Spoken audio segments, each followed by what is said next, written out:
Hello बच्चों, आइए प्रश्न को पढ़ते हैं। वैद्युत क्षेत्र बढ़ाने पर इलेक्ट्रॉन के अपवाह वेग पर क्या प्रभाव होता है। प्रश्न दिया है कि वैद्युत क्षेत्र बढ़ाएंगे तो इलेक्ट्रॉन के अपवाह वेग पर क्या प्रभाव होगा। तो आइए सबसे पहले इस प्रश्न की मुख्य अवधारणा को समझते हैं। मुख्य अवधारणा क्या समझेंगे? मुख्य अवधारणा। सबसे पहले प्रश्न की मुख्य अवधारणा को समझ लेते हैं। हमारा यह प्रश्न किस पर आधारित है? वैद्युत चालन।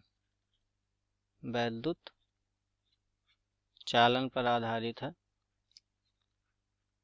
यदि किसी चालक में मान लीजिए धारा प्रवाहित हो रही है तो उसमें क्या होगा, वैद्युत क्षेत्र और इलेक्ट्रॉन उसमें गति करेंगे तो उनमें अपवाह वेग आएगा। तो वैद्युत क्षेत्र अगर हम बढ़ाएंगे चालक की तो क्या होगा इलेक्ट्रॉन के अपवाह वेग पर। तो आइए प्रश्न को हल करते हैं। चलिए मानते हैं ये एक हमारा चालक है। चालक है जिसकी लंबाई को हम क्या मान लेते हैं? L मान लेते हैं। इसमें बहुत सारे इलेक्ट्रॉन हैं। बहुत सारे इलेक्ट्रॉन हैं। इलेक्ट्रॉनों की संख्या को n मान लेते हैं और ये क्या है, उसका अनुप्रस्थ काट है। इस अनुप्रस्थ काट का क्षेत्रफल कितना है? a है। तो इस अनुप्रस्थ काट का क्षेत्रफल ये मान लेते हैं और इससे क्या, इसके दोनों सिरों को हम एक सेल या बैटरी से जोड़ देते हैं जिसका विभव दिया है b। विद्युत वाहक बल भी इसको कहते हैं। और जैसे हम विभव से जोड़ेंगे तो क्या हो जाएगा, इस चालक में क्या आ जाएगी? वैद्युत क्षेत्र आ जाएगी। तो वैद्युत क्षेत्र आ गए इस चालक में। तो आइए इस प्रश्न को समझते हैं। जैसे हमने इसको बैटरी से जोड़ा तो क्या होगा, इलेक्ट्रॉन इसमें गति करेंगे। इलेक्ट्रॉन जब गति करते हैं तो धारा उत्पन्न होती है। तो यहाँ पे आइए सबसे पहले इन शब्दों को लिख लेते हैं कि ये क्या है। L है यहाँ पे चालक की लंबाई। चालक की लंबाई और हमारा जो E है वो क्या है, एक इलेक्ट्रॉन पर आवेश। एक इलेक्ट्रॉन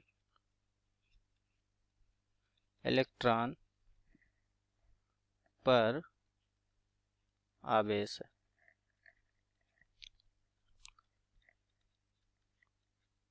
और जब जैसे ही विभव लगाएंगे तो क्या होगा, विद्युत क्षेत्र आएगा। विद्युत क्षेत्र की वजह से बल लगेगा इनमें।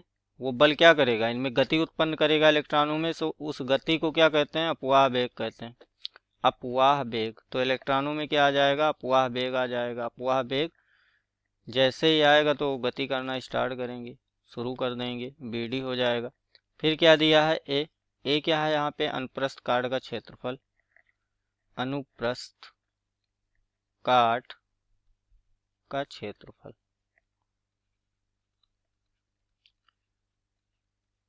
मान लेते हैं कि n क्या है, परत एकांक में, परत एकांक आयतन में इलेक्ट्रॉनों की संख्या है। तो ये क्या है, इलेक्ट्रॉनों की संख्या।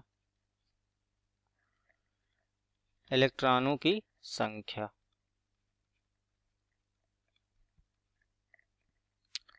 आइए अब हम धारा को निकालते हैं।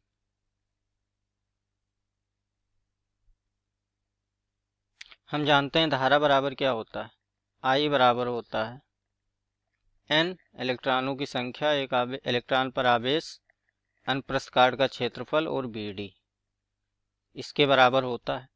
फिर यहाँ से अगर हम देखें तो जो I है हमारा, ओम के नियम के अनुसार, ओम के अनुसार, ओम के अनुसार जो I होता है या B इज इक्वल टू क्या होता है, I गुणे R। तो यहाँ से I बराबर क्या हो जाएगा हमारा, B बटे R। तो हम I की जगह क्या लिख सकते हैं, B बटे R लिख सकते हैं। इस समीकरण को 1 मान लेंगे, इस समीकरण को 2 मान लेंगे।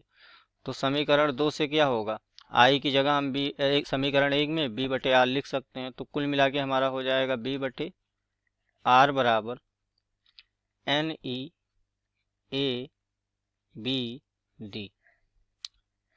चलिए इसको और आगे हल करते हैं। तो हमारा क्या हो जाएगा, जो BD होगा वो हो जाएगा B बटे NeA गुणे में R हो जाएगा।